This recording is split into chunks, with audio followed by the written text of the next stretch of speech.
ස්වාමීන් වහන්සේ යහපත්. தேவன் நல்லவர். ස්වාමීන් වහන්සේ යහපත්. தேவன் நல்லவர். කීදෙනෙක් කියනද මගේ ජීවිතේ ස්වාමීන් වහන්සේ යහපත්? எத்தனை பேர் சொல்லுறீங்க தேவன் என்னுடைய வாழ்க்கையில நல்லவராய் இருக்கிறார்? ස්වාමීන් වහන්සේ සැබවින්ම ඔබ තුල වාසය කරනවා. தேவன் மெய்யாகவே உங்களுக்குள்ளாக வாசம் பண்ணுகிறார். අද දවසේ අපි දෙවියන් වහන්සේගේ වචනය කරා යන්න இந்த යනවා. நாளிலே நாங்கள் தேவனுடைய வார்த்தையை நோக்கி பயணம் செய்ய போகிறோம்.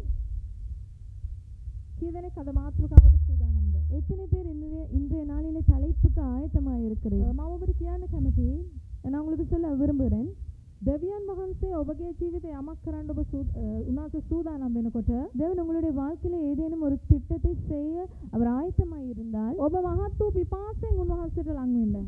அதற்காக நீங்க அதிக தாகத்தோடு தேவனை நோக்கி கிட்டி சேருங்கள். දෙවියන් වහන්සේ ඔබගේ ජීවිතේ අලුත් දෙයක් කරන්න සූදානම් වෙන විදිහ தேவன் உங்களுடைய வாழ்க்கையிலே புதிய காரியத்தை செய்ய அவர் ஆயத்தமாய் இருக்கும் ඔබ பொழுது පිපාසයෙන් උන්වහන්සේට ලං වෙන්න. தாகத்தோடு தேவனை நோக்கி நீங்க கிட்டி சேருங்கள். ස්වාමීන් වහන්සේ ඔබගේ ගමන ඔබ අරගෙන යනවා. தேவன் உங்களுடைய பயணத்தை அவர் சுமந்து கொண்டு செல்வார். කිසි බාධාවකට ඒකට විරුද්ධව ක්‍රියා කරන්න බෑ. எந்த தடைக்குமே அது தடையாக இருந்து செயல்பட முடியாது. ආමෙන් ஆமென் ආමෙන් ஆமென். හalleluya. හොඳ අද දවසේ අපි දෙවියන් වහන්සේගේ වචනේ කොටසට යන්න යනවා. நல்லது. இந்த நாளிலே நாங்கள் தேவனுடைய வார்த்தையின் பகுதிக்கு போக போகிறோம். සභාවට ආව සියලු දෙනාම ඉතාම ප්‍රේමෙන් ක්‍රිස්තුස් වහන්සේගේ නාමයෙන් අපි පිළිගන්නවා. சபைக்கு வந்த ஒவ்வொருவரையும் இயேசு கிறிஸ்துவின் நாமத்தினாலே நாங்கள் அன்போடு ඒ வரவேற்கிறோம். වගේම තමයි අපගේ Facebook සහ YouTube සජීවී නාලිකාවන් තුලිනුත් අප සමග සම්බන්ධ වෙන ඔබ සියලු දෙනාම ඉතා ප්‍රේමෙන් පිළිගන්නවා. அதேபோல Facebook மூலமாகவும் யூடியூப் மூலமாகவும் எங்களோடு கலந்திருக்க ஒவ்வொருவரையும் நாங்கள் அன்போடு வரவேற்கிறோம். අද දවසේ අපි බලන්න යනවා පහසු වූ බර. இந்த நாளிலே நாங்கள் பார்க்க போகிற தலைப்பு மெதுவான சுமை, இலகுவான சுமை.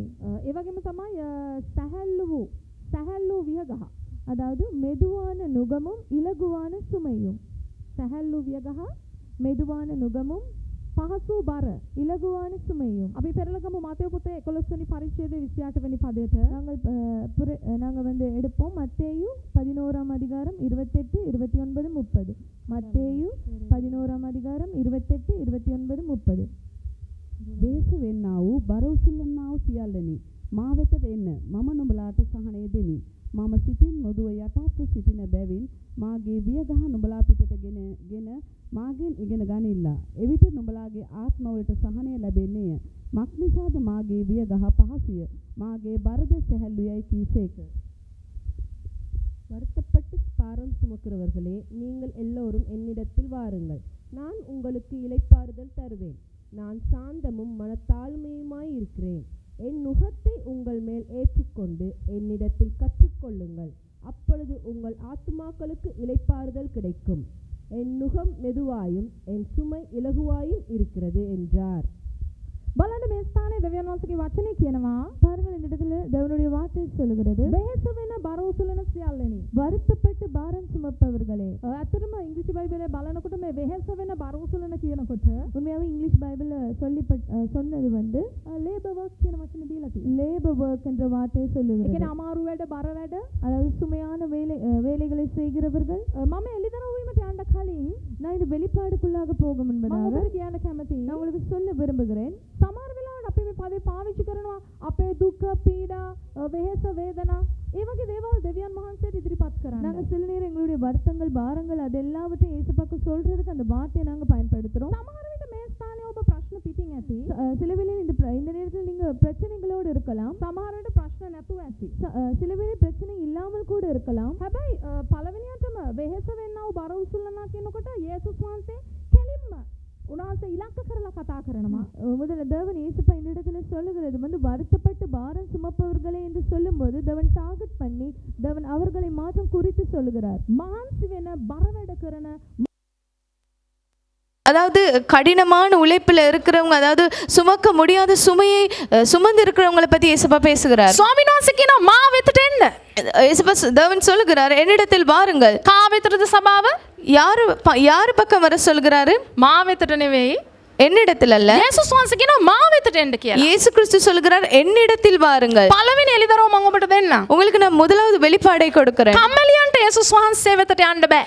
அதாவது சோம்பேறியா இருக்கிறவங்களுக்கு இயேசு கிறிஸ்து கிட்ட போக முடியாது. இயேசு கிறிஸ்து கிட்ட போக முடியாது. කීදෙනෙක් ආමෙන් කියන්න කැමතිද? எத்தனை பேர் ஆமென் சொல்ல விருப்பமா இருக்கீங்க? මහන්සි වෙන அதாவது கடினமாக අත වෙහෙසන தங்களுடைய கரங்களை கடினமாக உழைப்புக்கு கொடுக்கிற මොලේ වෙහෙසන தங்களுடைய மூளையை வந்து அதாவது அதை வந்து கடினமாக உழைப்புக்காக கொடுக்க නේද මොලේ වෙහෙසන කල්පනා කරලා යම් දෙයක් කරන්න ඕනේ කියලා සිතන ஏதாவது நாங்கள் இதை செய்ய வேண்டும் என்று தன்னுடைய மூளையை கசைத்து அதை யோசிக்கிறவர் ශරීරය වේසන අමාරු දේ කරන්න උත්සාහ කරන අයට යේසුස් වහන්සේ කතා කරනවා. சரீரத்தை சுமையாக சுமந்து அதாவது அவர்கள் வந்து கடினமா உழைப்புக்காக அதை செய்கிறவர்கள் இயேசு கிறிஸ்து பேசுகிறார். වැඩක් කරන්න පුළුවන් මිනිස්සෙක්ට දෙවියන් වහන්සේගේ වචනේ යේසුස් වහන්සේ කතා කරනවා. வேலை செய்யக்கூடிய கூடுமான ஒரு மனிதனுக்கு தான் இயேசுவின் வார்த்தை பேசுகிறது. පළවෙනි එළිදරව්ව ලබා ගන්න වැඩ කරන්න කැමති අයට යේසුස් වහන්සේ කතා කරනවා. அவன் முதலாவது வெளிப்பாடை பெற்றுக்கொள்ளுங்க. வேலை செய்ய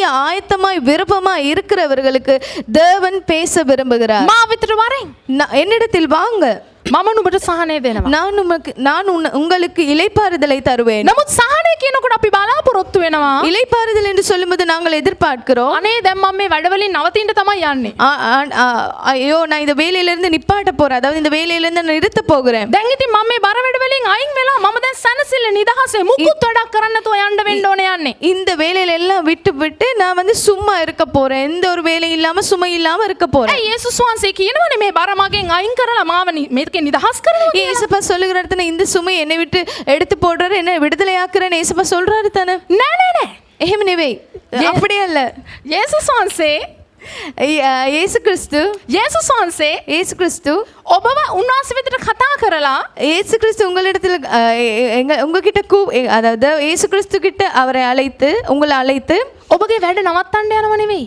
உங்களுடைய எல்லா வேலைகளும் ஸ்டாப் பண்றாரு இல்ல, உங்க வேலையெல்லாம் நிறுத்துறாரு இல்ல. ඔබ මුකුත් කරන්න එපා කියනව නෙවෙයි. நீங்க எதுவுமே செய்ய வேணாம் ஏசப்பா சொல்லல. උන්වහන්සේ කියනවා ஏசப்பா சொல்றாரு, ලෝකේ බරෙන් යුක්තව, உலகத்து சுமையில, ලෝකේ මහන්සියෙන් යුක්තව, உலகத்து மாம்சத்துல නුඹ කරන්නා වූ වෙහෙස, நீ செய்கிற அந்த உழைப்பு, நீ செய்கிற அந்த வருத்தப்படுதல், නුඹ දරන මහන්සිය, නුඹ දරන බර, நீ கொடுக்கிற அந்த சுமை, நீ சுமந்து செல்கிற அந்த சுமை සැහැල්ලුවෙන් සහ ලේසියෙන් කරන හැටි මම නුඹට කියා දෙන්න යනවා. இலகுவாகவும் மெதுவாக செய்யவும் நான் உனக்கு சொல்லிக் கொடுக்கிறேன் என்று சொல்லுகிறார். නුඹට නැති සහනය, සමාදානය නුඹගේ අතුලාන්තයට මම පුරවන්න යනවා.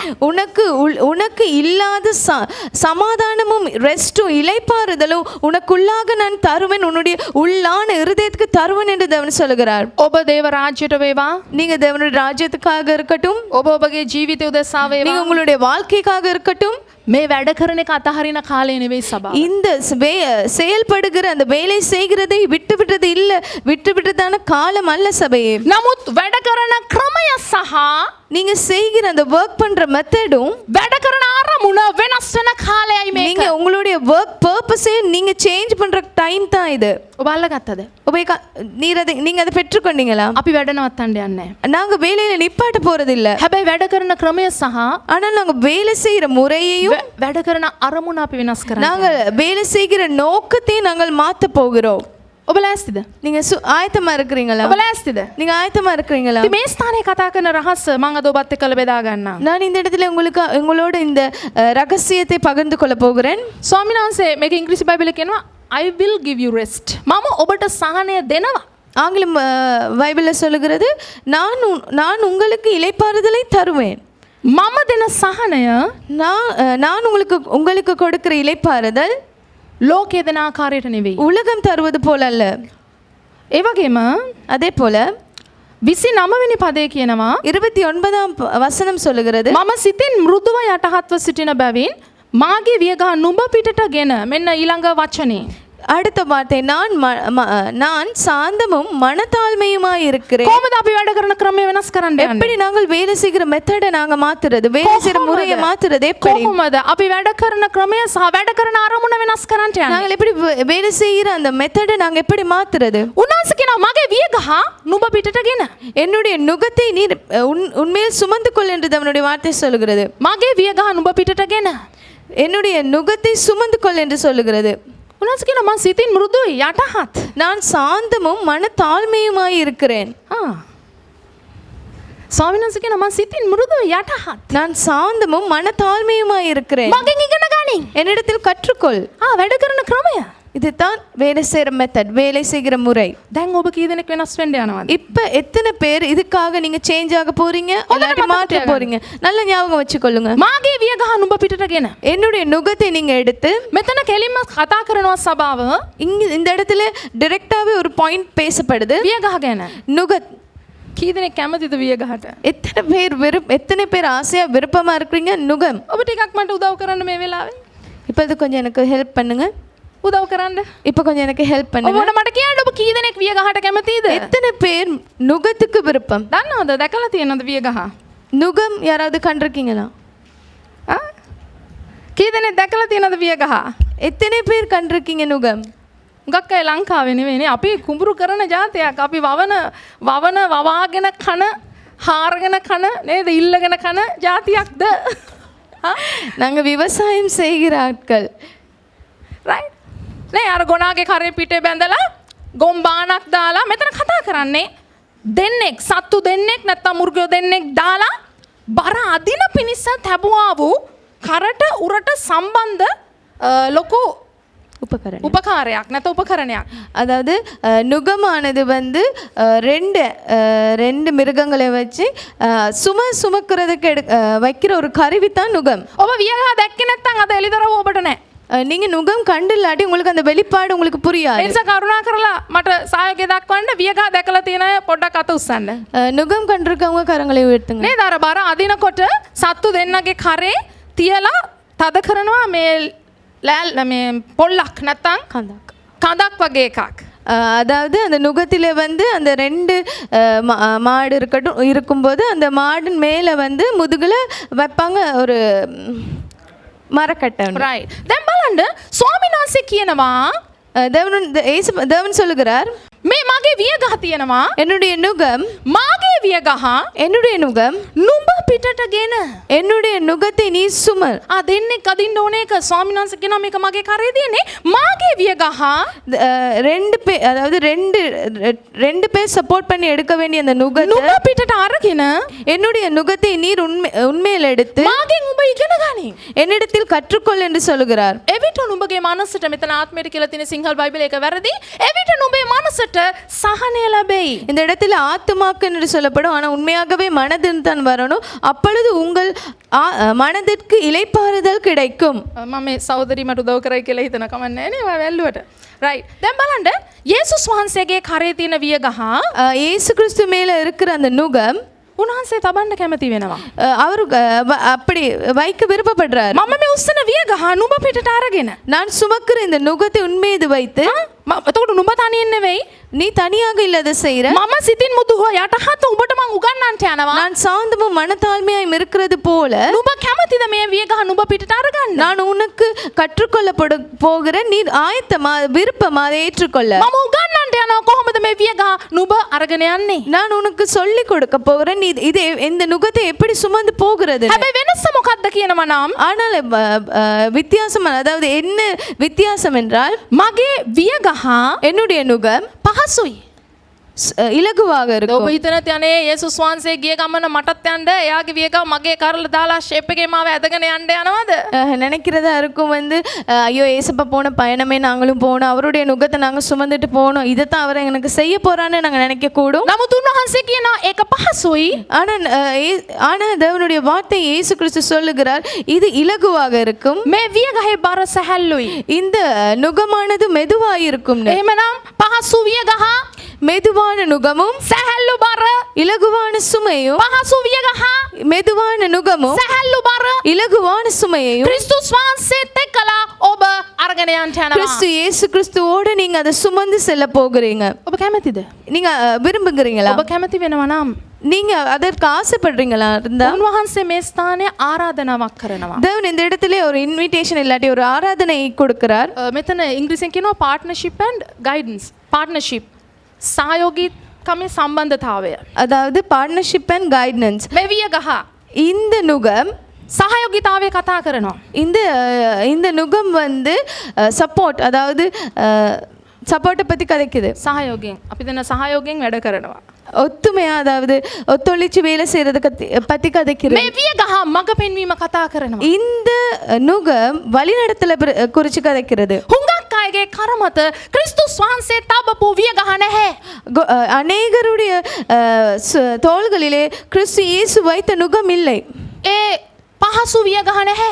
அந்த மெதுவான நுகம் இல்லை. සැහැල්ලු බර ඔහු අදින්නේ නැහැ. அந்த இலகுவான சுமை நீங்கள் இழுப்பதில்லை. ලෝකය විසින් තබලා තියෙනවා වෙන වියගහ. உலகம் வேறொரு நுகத்தை வைத்திருக்கிறது. ලෝකය විසින් තබලා තියෙනවා වෙන බරක්. உலகம் வேறொரு சுமை உங்கள் மீது வைத்திருக்கிறது. ඔවුන් ලෝකයට ඒ බර ඇදගෙන යනවා. அவங்க அத உலகத்திற்கு சுமந்து கொண்டு ලෝකය செல்கிறாங்க. උදෙසා ඒ බර අදිනවා.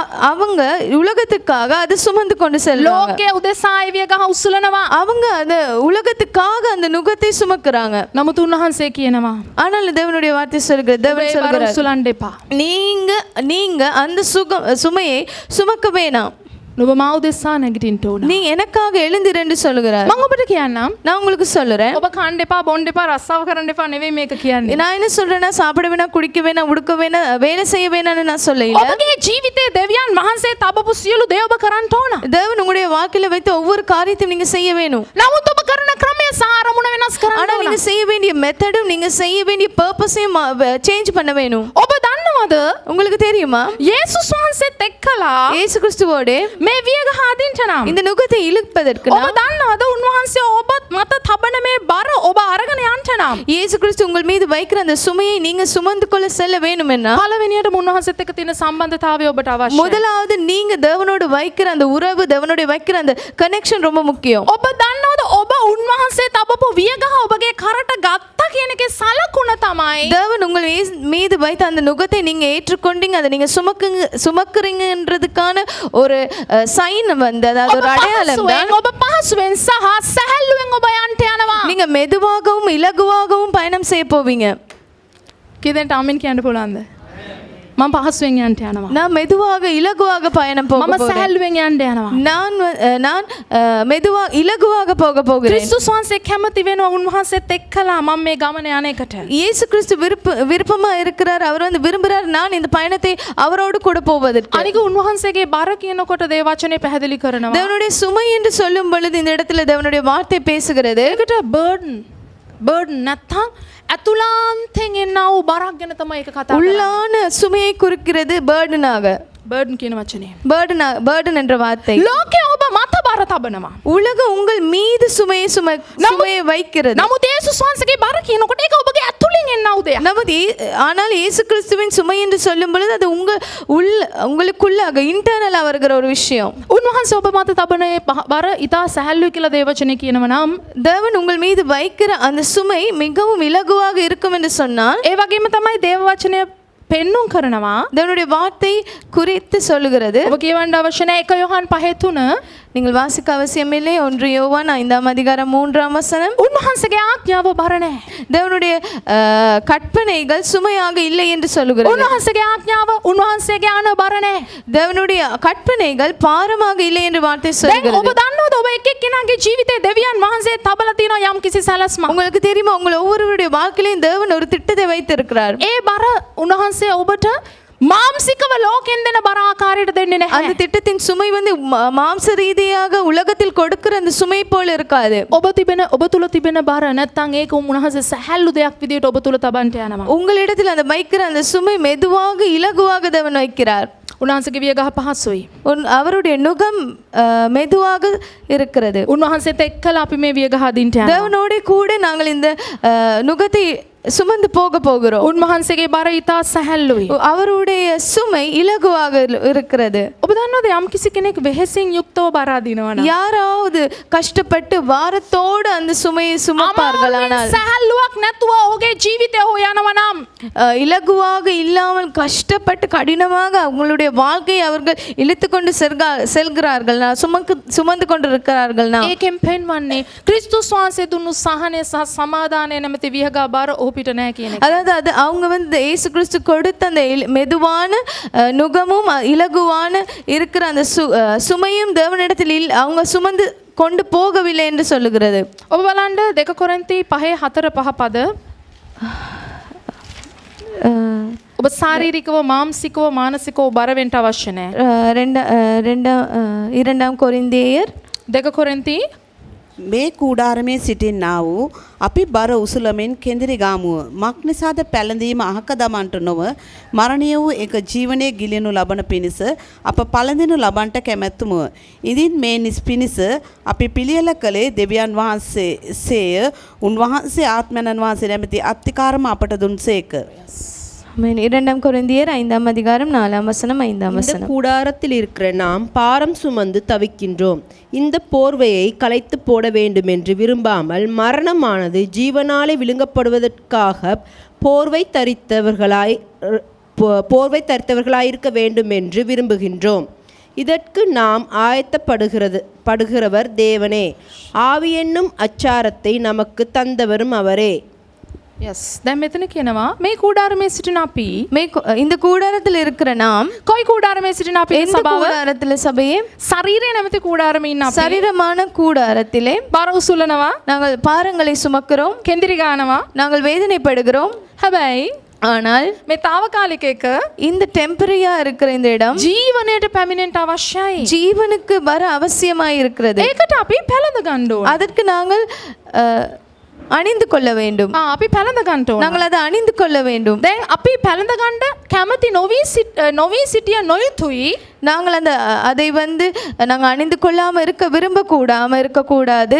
අපි පැළඳ ගන්න ඕන. நாங்கள் அதை அணிந்து கொள்ள வேண்டும். ඉතින් මේ පිණිස ඒ කියන්නේ ඒ වෙනුවෙන් අපිව සූදානම් කළේ දෙවියන් වහන්සේ. அதற்காக எங்களை ஆயத்தப்படுத்தியது தேவன். ශාරීරික බර උසුලන එක සහ அதாவது சரீரத்திலே சுமையை சுமப்பதும் ශාරීරික වෙහෙසෙන් අමාරු තත්වයට යන එක அதாவது சரீரத்தின் கடினமான உழைப்பினால் ஒரு கஷ்டமான நிலைக்கு போவதும் දෙවියන් වහන්සේ ඔබට නියම කරලා නැහැ. தேவன் அதை உங்களுக்கு நியமித்தில்ல. නමුත් ඔබ වැඩ කළ යුතුයි.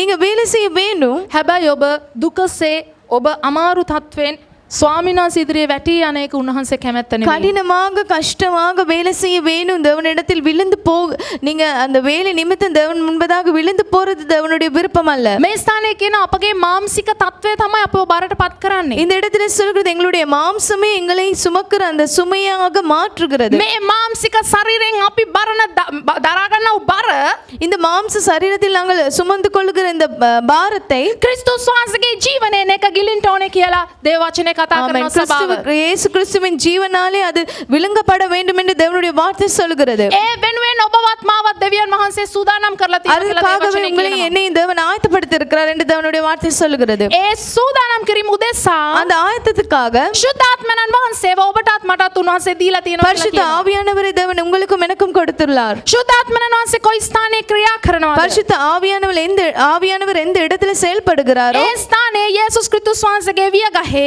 அந்த இடத்திலே இயேசு கிறிஸ்துவின் நுகமும் සෑල්ලුව ක්‍රියාත්මක වෙන්න පටන් அவருடைய நுகத்தின் இலகுவான சுமையை இலகுவானதை அது ஆக்டிவேட் ஆகும். සුද්ධාත්මයන් වහන්සේ ඔබගේ ජීවිතේ ක්‍රියාත්මක වෙනකොට பரிசுத்த ஆவியானவர் உங்களுடைய வாழ்க்கையிலே செயல்படும் போது යේසුස් වහන්සේ ඔබ තුල තැබුවා වූ இயேசு கிறிஸ்து உங்கள் மீது வைத்த බර සෑල්ලුවෙන් ඒ බර්ඩන් එක සෑල්ලුවෙන් ඔබ අරගෙන යන්න යනවා. அந்த சுமை இலகுவாக மாறும். සුද්ධාත්මයන් වහන්සේ තුල උන්වහන්සේ ඔබව ඒකට සූදානම් කළා. ஆமென். பரிசுத்த ஆவியானவர் மூலமாக தேவன் உங்களை அதற்காக ஆயத்தப்படுத்தினார். දැන් කී දෙනෙක් කැමතිද වියගහ කරේ තබන්න? இப்ப எத்தனை பேர் ஆயத்தமா இருக்கிறீங்க அந்த நுகத்தை வைத்துக் கொள்ள? ඔබ කැමති වුණා නම් ඔබ සැහැල්ලුවෙන් යයි. உங்களுக்கு நீங்க விரும்பினால் அது உங்களுக்கு நீங்க இலகுவாக அதை எடுத்து செல்ல முடியும். වියගහ ඇමතිස්ම මම කිව්වා පාර්ට්නර්ෂිප් එක නැත්තම් සහයෝගී සම්බන්ධතාවය ගයිඩන්ස් ඒ වගේම මඟ පෙන්වීම ඒ වියගහ පෙන්නනවා. அதாவது நுகமானது கைடன்ஸும் பார்ட்னர்ஷிப்பையும் குறிக்கிறது. මම නම් ඉස්සර හිතුවේ මගේ කරේ මොනවදෝ තියලා ඔන්න ස්වාමීන් වහන්සේ මාව යවන්න යනවා තනියෙන් කියලා. நான் முன்ன நினைச்சேன் தேவன் ஏதோ என் மேல வச்சு அவர் என்ன அனுப்ப போறாரு அப்படின்னு தான் நான் முன்ன நினைச்சேன். අනේ මේ තින්න 4-5 දෙනාම කරගහගෙන යන එක බරෙන් යන්නේ මේ තව එකක් තිබ්බනේ. මං ඒව තමයි හිතුවේ නෑ එහෙම නෑ. இப்ப 4-5 பேரை நான் சுமந்து கொண்டு போறேன், இதையும் வேற ஏசப்பா வைக்கிறாரே ஐயோ அப்படின்னு நான் நினைச்சேன். ஆனா அது அப்படி இல்ல. ඔබ ස්වාමීන් වහන්සේ තුල සැහැල්ලු වෙන්න. நீங்க தேவனுக்குள்ளாக இலகுவாக மாறுங்க. ස්වාමීන් වහන්සේ තුල ඔබ ඒ සැහැල්ලු ඒ වගේම මෙතන කතා කරන උන්වහන්සේගේ සමාදානයේ පිරිච්ච සහනයේ පිරිච්ච ස්ථානෙට ඔබ එසවෙන්න. தேவனுடைய இளைப்பாறுதல் இருக்கிற அந்த இலகுவான மெதுவான இடத்துக்கு நீங்க உயர்த்தப்படுங்க. මම ප්‍රකාශ විශ්වාස කරනවා මේ සභාව පහසුවෙන් යන සභාව. ஆமென். அறிக்கை செய்கிறேன் இந்த சபை மெதுவாக இலகுவாக பயணம் செய்கிற சபை என்று. ඒ වෙනුවට ආත්මයන්න් වහන්සේ ඔබ තුල තියලා මාම්සයට වඩා ආත්මය උඩින් යන විදිහට දෙවියන් වහන්සේ ක්‍රියා වෙනවා. ஆமென். அதற்காக தேவன் ஆவியானவரை உங்கள் மீது வைத்து மாம்சத்தை பார்க்கிலும் ஜீவனும் ஆவியும் அதிகமாக செயல்பட தேவன் எங்களுக்கு உதவி செய்வார். මේ සැහැල්ලුවටත් இந்த இலகுக்கும் මේ இலகுவான පහසුවටත් விஷயத்துக்கும் இந்த மெதுவான விஷயத்துக்கும் කාරණා දෙකක් ඔබ කරන්න සභාව. நீங்க ரெண்டு காரியத்தை செய்ய வேண்டும் சபையே. පළවෙනියට முதலாவது නම්බර 1 முதலாவது නම්බර 1 முதலாவது ලෝකය ඔබ තුලට ඇතුල් වෙන්න ඔබ දෙන්න එපා. உலகம் உங்களிடத்திற்கு அதாவது உலகம் உங்களுக்குள்ள வாரதை நீங்க தடுத்து நிறுத்துங்க. මොකද්ද ලෝකය ඔබ තුලට ඇතුල් වෙනවා කියන්නේ? உலகம் உங்களுக்குள்ள வருதுன்னா என்ன அர்த்தம்? අපි බලමු ලූක් පොතේ 21:34 லூக்கா 21 அதிகாரம் 34 வசனம். உங்கள் இருதயங்கள் பெருந்திண்டியினாலும் வெறியினாலும் லௌகீக கவலைகளினாலும் பாரமடையாத படிக்கும் நீங்கள் நினையாத நேரத்தில் அந்த நாள் உங்கள் மேல் வராது படிக்கும் எச்சரிக்கையாயிருங்கள். එහෙත් ඒ දවස මලපතක් මෙන් හදිසියෙන් නුඹලා කෙරේ නොපැමිණෙන පිණිස අධික කෑමෙන්ද බීමත් කමින්ද මේ ජීවිතයේ වෙහෙසින්ද නුඹලාගේ සිත් බර නොවන හැටියට බලා ගනිල්ලා. ඔබ හිතනවාද කන්න එපා කියනවා කියලා? මෙතන කියනවා அதாவது இந்த இடத்துல சொல்லுகிறதா சாப்பிட வேணான்னு சொல்லுகிறதா? කෑම එපා කියන්නේ சாப்பாடு வேணான்னு சொல்ல இல்ல. මේ සභාවට අපිට කණ්ඩත් නැහැ. එහෙම කියන தත්ත්වයට එන්නේ இந்த නැහැ. சபைக்கு வந்து சாப்பிடவும் இல்லைன்னு சொல்லல. ඔබ තුන් වෙන කාලා හොඳින් ඉන්න යනවා. நீங்க 3 நேரமும் சாப்பிட்டு நல்லா இருக்க போகிறீங்க. මෙතන කතා කරන්නේ අධික කෑම. ஆனா இந்த இடத்துல பேசப்படுகிறது பெருந்திண்டி. ඔබ බලන්න මේ ලෝකේ ඔබ තුල දෙන්න එපා කියන එකේ රහස මොකක්ද කියනවා නම් இந்த உலகம் உங்களுக்குள்ளாக வர வேணாம் என்று சொல்லுகிற அந்த ரகசியத்தின் பொருள் என்னன்னா ඔබ දන්නවා යේසුස් වහන්සේගේ පැමිණීම ඉතා ළඟයි. இயேசு கிறிஸ்துவின் வருகை மிக அதிகமாக மிக சமீபமாக இருக்கிறது. මෙතන අවසාන කාලේ යුදෙව්වන්ට නැත්නම් ඊශ්‍රායල් ජනතාවට උන්වහන්සේ කතා කරනවා. கடைசி காலத்திலே இஸ்ரவேலர் மக்கள் குறித்து தேவன் யூதர்களுக்கு பேசுகிறார். ඒ අවසාන කාලය තුල මලපතක් වගේ දවස ඔබ තුලට නැත්නම් ඔබ වෙතට එන්න එපා. அந்த நாள் வந்து கண்ணியை போல வரக்கூடாது என்று சொல்லுகிறது. එන කියන්නේ ඔබ ක්‍රිස්තුස් වහන්සේගේ පැමිණීම බලා සිටින අය විදියට කාලය තේරුම් ගන්න ඕන. கிறிஸ்துவின் வருகையை காத்திருக்கிற நாங்கள் காலம் என்னதென்று அறிந்திருக்க வேண்டும். වියගහ කරට ගන්න කාලය. நுகத்தை சுமந்து கொள்ளுகிற காலம். දේව රාජ්‍ය ගොඩනගන කාලය. தேவனுடைய ராஜ்யத்தை கட்டியெழுப்புகிற காலம். දෙවියන් වහන්සේගේ වචනේ තිබෙන උන්වහන්සේගේ අරමුණ தேவனுடைய வார்த்தை சொல்லுகிற அந்த அதுல இருக்கிற நோக்கத்தை ඔබගේ ජීවිතේ බරක් විදියට ඇතුළේ ඉඳලා එළියට එන කාලය. உங்களுடைய வாழ்க்கையில அதாவது உள்ளான இருதயத்தில் இருந்து அது சுமையாக வெளியே வர வேண்டிய காலம். වචනේ හරියට බලනවා නම් ලෝකේ බර වේස යක්ෂගේ දේවල් ඔබව වට කරලා බර කරලා තද කරන්න බෑ. உலகத்தின் காரியங்கள் பிசாசின் சத்துருவின் செயல்கள் எல்லாம் உங்களை நொறுக்கி போட முடியாது. ඉතින් ඒ නිසා කියනවා කෑම නෙවෙයි අධික කෑම. இந்த இடத்துல வந்து உணவை குறித்து இல்ல பெருந்திண்டியை குறித்து தான் சொல்லப்படுது. මොකද අධිකව කෑම නම් ඔක්කොටම ඇඳ පේනවා. නැත්ද මම කියන්නේ? அதாவது அதிகமா சாப்பிட்டா எல்லாருக்கும் எங்களுக்கு நித்திரை வரும் தூங்கத்தான் தோணும். ආත්මික ජීවිතය එතනින් ඉවරයි. அதோடயே எங்களுடைய ஆவிக்குரிய வாழ்க்கையும் முடிஞ்சிரும். හොඳට කට ළඟට කාලා නහය ළඟට ඩෙසර්ට් එක අරගෙන ඊට පස්සේ ආඥා කරන ඉඳ ගන්න ඔබට බෑ. அதாவது நல்ல தொண்டை வரைக்குமே நல்லா ஃபுல்லா சாப்பிட்டுட்டு மூக்கு வரைக்கும் டெசர்ட்டை சாப்பிட்டுட்டா எங்களுக்கு தூக்கம் தான் வரும், ஜெபம் பண்ண தோணாது. ඒ වගේම තමයි බීමත්කම කියනකොට මිනිස්සෙක් යම් දෙකින් මත් වුණා නම් ඔහුට හරි අරමුණට ය아가න්න බෑ. அதே போல தான் நாங்க வெறி கொண்டு இருந்தா எங்களுக்கு ஒரு டார்கெட் அச்சீவ் பண்ண முடியாது. දෙවියන් වහන්සේගේ වචනේ කියන ආත්මෙන් මත් වෙන්න. தேவனுடைய வார்த்தை சொல்லுகிறது ஆவியினாலே வெறியாகுங்கள். සහැල්ලුවෙන් ඔබට යන්න පුළුවන්. உங்களுக்கு இலகுவாக செல்ல முடியும். නමුත් ලෝකයේ බීමත්කම සහ කෑමද ஆனாலும் உலகத்தில் பெருதிண்டியும் வெறியாக இருக்கிறதும் මේ ජීවිතයේ இந்த உலகத்திலே මේ ජීවිතයේ இந்த வாழ்க்கையிலே වෙහෙසින් அதாவது பாரத்தோடு නුඹලාගේ සිත එතන මනස බර නොවන විදියට නුඹ බලා ගනින්. இந்த உலகத்து ஐஸ்வர்யத்தின் மயக்கம் உங்களை வந்து டயர்ட் ஆக்காம பார்த்துக்கொள்ளுங்கன்னு சொல்லுறார். ආමෙන්. ஆமென். ඒක තමයි ඔබගේ ජීවිතේ සැහැල්ලු භාවයට සහ උන්වහන්සේගේ පහසුවට තියෙන බාධාව මාංශය.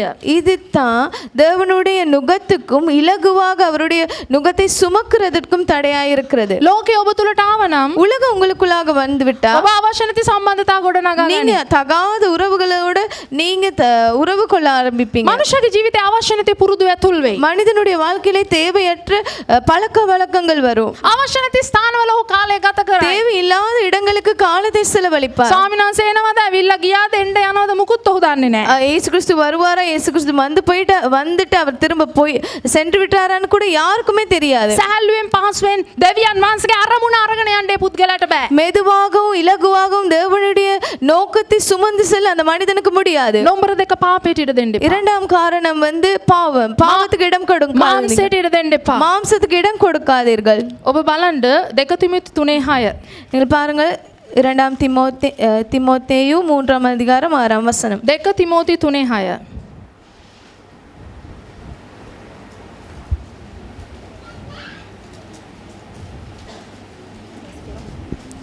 ඒ ස්ථානයේ කියනවා பாவங்களால் நிறைந்து பற்பல இச்சைகளால் இழுப்புண்டு කියන්නේ 3:6. එච්චරයි ආයෙත් හත කියවන්න. සිංහල බයිබලයේ කියනවා තප්පරය සිස්ටර්. මක්නිසාද මොහුන්ගෙන් සමහරු ගෙවල් වලට ඇතුල් වී පාප වලින් බර වූ අනේකාකාර තෘෂ්ණාවලින් ගෙන යනු ලබන්නා වූ රයිට් හතත් ඕන. නිතර ඉගෙන ගන්න නමුත් කිසි කලකත් සත්‍ය දැන ගැනීමට පැමිණෙන්නට බැරි වූ මෝඩ ස්ත්‍රීන් වහල් කරගන්නා වූ අය වෙති. තමිල් වෙනුත් කියවන්න. பாவங்களால் நிறைந்து பற்பல இச்சைகளால் இழுப்புண்டு எப்போதும் கற்றாலும் ஒருபோதும் சத்தியத்தை அறிந்து உணராதவர்களாயிருக்கின்ற பெண் பிள்ளைகளுடைய வீடுகளில் இப்படிப்பட்டவர்கள் நுழைந்து அவர்களை வசப்படுத்திக் கொள்கின்றார்கள். දැන් මේ ස්ථානයේ කියනවා මෙබඳු වූ අය සමහර ස්ත්‍රීවරුන්ව කොහොමද මුලා කරන්නේ? இப்படிப்பட்ட நபர் எப்படி சில பெண்களை எப்படி அவங்க டார்கெட் பண்ணி கவர்ந்து எடுக்கிறாங்கன்னு சொல்லுறாங்க. කොයි වගේ අයද? எப்படிப்பட்ட ஆக்கள்? බයිබලයේ කියනවා මේ වගේ අය. இந்த மாதிரி ஆக்கள். කොයි වගේ අයද? எப்படிப்பட்ட ஆக்கள்? ඔබ පළවෙනි පදේ බලන්න. 2 තිමෝති 3 පළවෙනි පදය. 2 திமோத்தேயு 3ஆம் அதிகாரம் 1ஆம் வசனம். மேலும் கடைசி நாட்களில் கொடிய காலங்கள் வரும் என்று அறிவாயாக.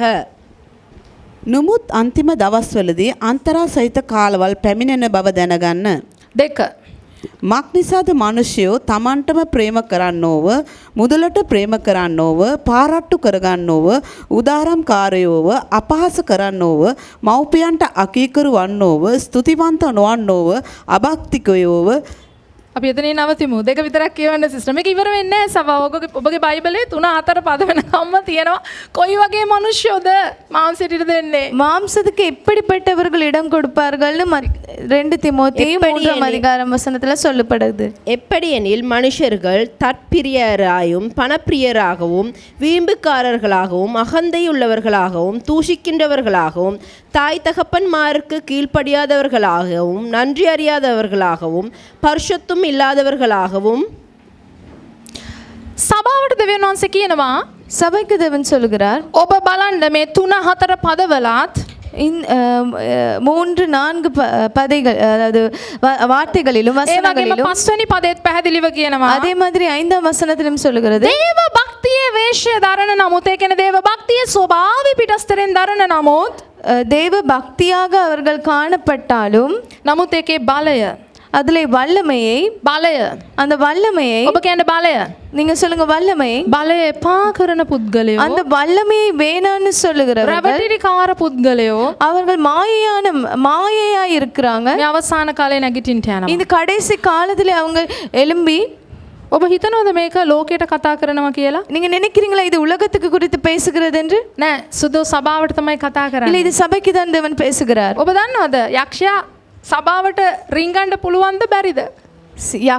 சத்துருக்கு முடியுமா? சபைக்குள்ளாக வர, சபையில செயல்பட முடியுமா முடியாதா? ක්‍රිස්තුස් වහන්සේගේ ශරීරයට මිශ්‍ර වෙන්න උට බෑ. கிறிஸ்துவின் சரீரத்துக்கு அவனுக்கு மிக்ஸ் ஆக முடியாது, அதாவது சத்துருக்கு வர முடியாது. නමුත් ක්‍රිස්තුස් වහන්සේගේ ශරීරය වාසය කරන ස්ථානේ ஆனா இயேசு கிறிஸ்துவின் சரீரம் வாசம் பண்ற இடத்திலே උත්සාහ කරනවා ඇතුල් වෙන්න. அவன் ட்ரை பண்ணுவான், அதுக்கு அந்த சரீரத்துக்குள்ள உட்பிரவேசிக்க அவன் ட்ரை பண்ணுவான். හැබැයි මේ මාംසයට ඉඩ දෙන්නා මනුෂ්‍යයා තුලින්.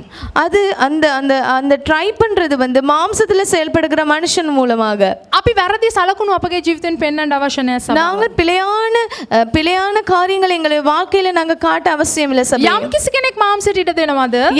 யாராவது ஒரு மனிதன் மாம்சத்துக்கு இடம் கொடுப்பானால் ඒ පුද්ගලයා அந்த மனுஷன் ආත්මයන් වහන්සේ තුලින් ஆவியானவர் மூலமாக ක්‍රිස්තුස් වහන්සේගේ වියගහකාරට අරගෙන கிறிஸ்து இயேசுவின் நுகத்தை சுமந்து கொண்டு උන්වහන්සේත් එක්ක මේ ගමන සම්පූර්ණ කරන්නේ. இந்த பயணத்தை அவன் கொண்டு போகிறான். ඔබ අද යන මේ ගමන நீங்க இந்த நாளில போகிற இந்த பயணம் තනියෙන් යන්න උත්සාහ කරන්න நீங்க එපා. தனியாக போக வாஞ்சிக்க வேணாம், ஆசைப்பட வேணாம். මේ වියගහ තුල ක්‍රිස්තුස් වහන්සේ ඔබත් සමග ගමන් කරනවා. இந்த நுகத்துக்கு மூலமாக இயேசு கிறிஸ்து உங்களோடு பயணம் செய்கிறார். උන්වහන්සේ මෘදුව යටහත්ව සිටින නිසා උන්වහන්සේගෙන් අපට ඉගෙන ගන්නට උන්වහන්සේ ආරාධනා කරනවා. அவர் மெதுவாகவும் இலகுவாகவும் இருக்கிறதுனால அவரிடத்திலிருந்து கற்றுக்கொள்ளுங்கள் என்று தேவன் எங்களை இன்வைட் பண்றாரு. එහෙනම් උන්වහන්සේත් එක්ක තියෙන සම්බන්ධතාවයෙන් අපි මඟ පෙන්වීම ආත්මයන් වහන්සේ තුල මඟ පෙන්වීම අරගෙන අපි යන්න අවශ්‍යයි. அப்படியானால் நாங்கள் தேவனுக்குள்ளாக வைக்கிற அந்த கனெக்ஷன் மூலமாக ஆவியானவருக்குள்ள கிடைக்கிற அந்த கைடன்ஸ் மூலமாக நாங்க இந்த பயணத்தை போக வேணும். ඔබ දන්නවද නිතරම යේසුස් වහන්සේ දෙවියන් වහන්සේගේ බර උන්වහන්සේ තුලට අරගෙන කැමැත්ත ඉෂ්ට කරමින් ගියා. உங்களுக்கு தெரியுமா, இயேசு எப்பொழுதும் தேவனுடைய சுமையை தனக்குள்ளாக உள்ளான இருதயத்திலிருந்து பெற்றுக்கொண்டு அவர் அதை சுமந்து கொண்டு சென்றார். அதே ගමන යන පිණිස ඔබව කැඳවනවා. அந்த பயணத்தை போகும்படியாக தேவன் உங்களை அழைக்கிறார். ඔබගේ ජීවිත උන්වහන්සේගේ වචනය உங்களுடைய வாழ்க்கையில் தேவனுடைய வார்த்தையை ඔබව සැහැල්ලු කරමින් உங்களை இலகுவாக்கி ඔබගේ ජීවිතය පහසු කරමින් உங்களுடைய வாழ்க்கையை மெதுவாக்கி දෙවියන් වහන්සේගේ අරමුණ කරා ඔබව අරගෙන යන පිණිස උන්වහන්සේ ඔබව කැඳවනවා. தேவனுடைய திட்டத்தை தேவனுடைய நோக்கத்துக்காக அழைத்து செல்ல அந்த காரியம் உதவி செய்கிறது. ඔබ බර වෙන්න එපා සභාව. நீங்க சுமையாக சுமக்க வேண்டாம் சபையே. ලෝකයට අහුම්කම් දෙන්නත් එපා, ඉඩ දෙන්නත් එපා. இந்த உலகத்துக்கு செவி கொடுக்கவும் வேணும், உலகத்து காரியத்தை செயல்படவும் வேணும். ඔබගේ මාംසයට අහුම්කම් දෙන්නත් එපා, ඉඩ දෙන්නත් එපා. உங்களுடைய மாம்சத்துக்கு நீங்கள் செயல்பட்டு அந்த மாம்சத்துக்கு இடம் கொடுக்க வேண்டாம். උන්වහන්සේ කියනවා මම නුඹට සහනය දෙමි. தேவன் சொல்லுகிறார், நான் உனக்கு இளைப்பாறுதலை தருவேன். උන්වහන්සේගේ නාමය මහිමයට පත්වන පිණිස தேவனுடைய நாமம் மகிமைப்படுவதற்காக ඔබගේ ජීවිතේ உங்களுடைய வாழ்க்கையிலே ඔබ සාර්ථක ගමනක් උන්වහන්සේත් එක්ක යන්න நீங்க ஒரு சக்சஸான ஒரு பயணம் போக விரும்புறீங்கன்னா ඔබව උන්වහන්සේට යටත් කරන්න. நீங்க தேவன் முன்பதாக உங்களை நீங்கள் தாழ்த்துங்கள். ඔබ යේසුස් වහන්සේට ඔබව යටත් කරන්න. இயேசு கிறிஸ்துக்கு முன்பதாக நீங்க உங்களை தாழ்த்துங்கள். අපි ඉතිරි කොටස ලබන සත්‍ය බලමු. අපි නැගිටලා நாங்கள் மிகுதியானதை அடுத்த கிழமை பார்ப்போம். நாங்கள் இப்பொழுது උන්වහන්සේගේ වියගා පහස්සොයි.